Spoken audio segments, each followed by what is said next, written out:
नमस्कार, कसे आहात सगळे? तर मस्त मजेत असाल. आजच्या नवीन व्लॉगमध्ये मी पुन्हा तुमचं खूप सारं स्वागत करते. तर आज आहे दीपामावस्या. तर दीपामावस्या का साजरी करतात आणि ती केव्हा असते? तर दीपामावस्या आषाढ महिना संपायला आणि श्रावण महिना चालू व्हायला आषाढ महिन्याच्या शेवटी अमावस्येला दीपामावस्या असते. तर दीपामावस्या का साजरी करतात? त्यामागचं मेन कारण हे आहे, तर आपल्याकडे श्रावण महिना हा सगळ्या सणांचा राजा मानला जातो.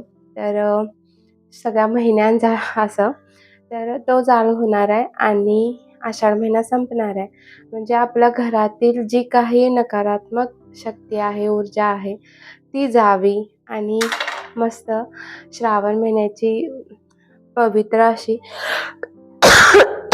ऊर्जा आपल्या घरात यावी, यासाठी या दिवशी आपण घरामध्ये जितके काही दिवे, पणत्या असतील ते आपण घरात प्रज्वलित करतो.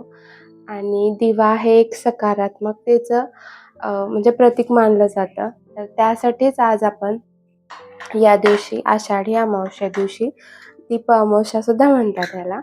तर या दिवशी आपण आपल्या घरामध्ये दिवे जितके असतील ते आपण प्रज्वलित करतो. आणि ह्याच्यामागचं फक्त हेच कारण आहे, जे आपली परंपरा चालत आली आहे, तर तेच आहे. आणि लहान मुलांना पण या दिवशी आपण ओवाळतो. जे काही आपल्या घरात लहान मुलं असतील तर त्यांना आपण ह्याचे कणकेचे दिवे करून ओवाळलं जातं. तर आपण 5, 7, 11 या पद्धतीने कितीही दिवे करून, म्हणजे या पद्धतीने 5, 7, 11 दिवे करून आपल्या मर्जीने आपण आपल्या मुलांचं औक्षण करावं. तर मुलांचं औक्षण यासाठी करतात की मुलांना कोणतीही वाईट नजर लागू नये, त्यांचं आयुष्य निरोगी राहावं आणि त्यांना वाईट नजरेपासून ते सुरक्षित राहावे, त्यांचं आयुष्य प्रज्वल व्हावं. तर यासाठी फक्त आपण लहान मुलांना, आपल्या घरात जे काही लहान मुलं आहेत तर त्यांना आज आपण दिव्यांनी ओवाळतो. तर चला, आम्ही पण आज दीपामावस्या साजरी करते. तर सगळ्यात आधी मी दारात रांगोळी काढून घेतली.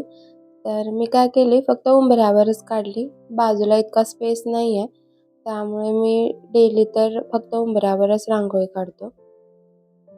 आणि अनया पण मला म्हटली मी पण मदत करतो, मग ती पण हेल्पला आली. तिला आवडतं असं काहीतरी छोटं मोठं काम करायला. जेव्हा मी सांगते तेव्हा नाही ऐकत, पण असं करते मला मदत. त्यानंतर मग आम्ही कणकेचे दिवे बनवून घेतले. तर कणिक मळून घेतली होती मी आणि अशा पद्धतीने मी ऑनलाईनच बघितले होते व्हिडिओ दिवे बनवायचे. तर तशा पद्धतीने बघून मग आम्ही 5 दिवे बनवले. तर 4 सेम दिवे बनवले आणि मध्ये ठेवायला एक थोडासा मोठा आणि वेगळ्या पद्धतीचा बनवला. तर तुम्ही व्हिडिओमध्ये बघू शकताय.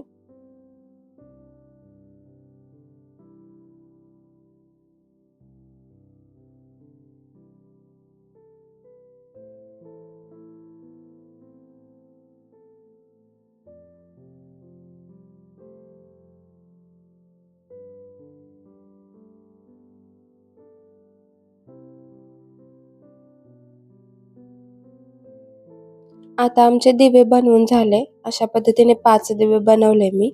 तुम्ही 5, 7, 11 कितीही बनवू शकता. त्यानंतर आरतीचं ताट आम्ही थोडंसं सजवून घेतलं. मी खालून ही पानं आणली होती झाडाची आणि थोडीशी फुलं घेतली होती. त्या पद्धतीने पहिला ही पानं सगळी ताटामध्ये अशी टाकून घेतली आणि भरपूर वेळ झाला होता आणून, त्यामुळे थोडे सुकल्यागत झाले होते.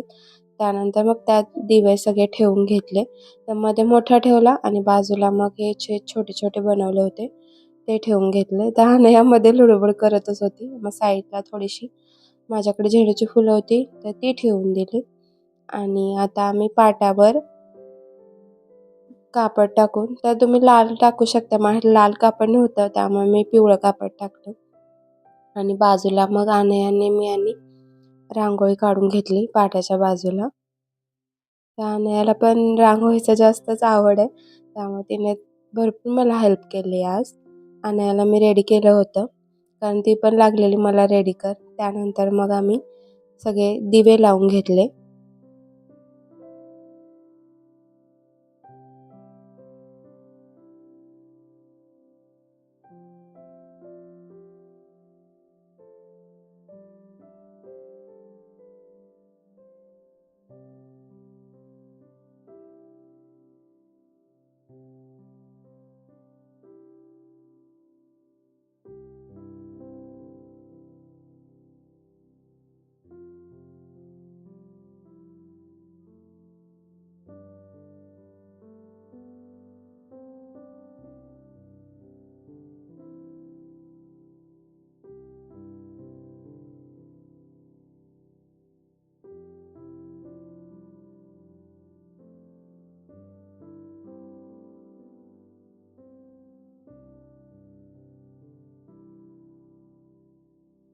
तर एक दिवा मी दाराच्या बाजूला ठेवला, म्हणजे दाराच्या बाहेरच जस्ट, आणि एक दिवा मी तुळशीला लावला आणि जे काही बाकीचे दिवे होते ते देवासमोर ठेवले. त्यानंतर मी आण्याचं औक्षण केलं. तर म्हणतात ना, दीपामावश्याला आपल्या घरी जी मुलं आहेत लहान, त्यांचं औक्षण करावं, त्यांना वाईट नजरेपासून म्हणजे रोखलं जातं आणि कोणाची वाईट नजर लागत नाही, त्यांचं आयुष्य निरोगी राहतं, आरोग्य निरोगी राहतं. त्यासाठी आज दीपामावश्याला लहान मुलांना ओवाळलं जातं. तर मग मी तिचं औक्षण करून घेतलं.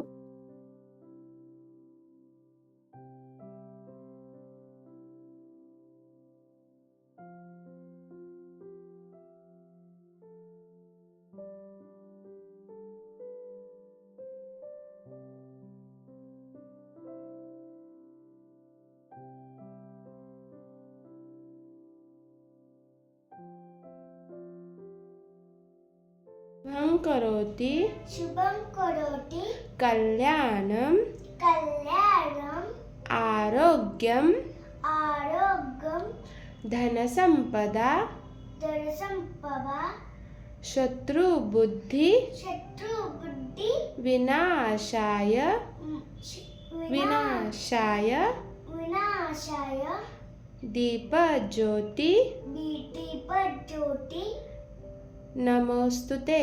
नमोस्तुते. नमस्कार.